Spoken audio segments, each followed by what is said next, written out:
Hey everyone, welcome back. Is PUBG Mobile completely silent or you're missing footsteps and gunfire that used to be crystal clear?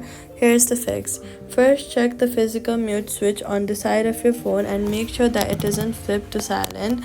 Then use the volume buttons to confirm your media volume is turned all the way up since PUBG's audio is tied to your device media volume, right next, not the ringer. Next, go to your settings and then go to Bluetooth and check if you're connected to a Bluetooth device you're not actually using since your game audio can silently get routed there instead of your phone speaker.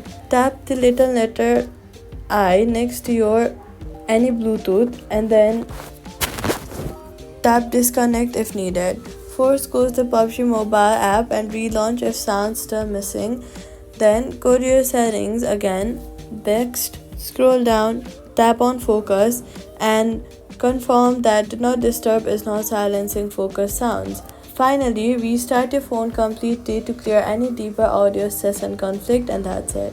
All you've got to do is check your mute switch and volume, disconnect any stray Bluetooth, force close and reopen, and restart if needed.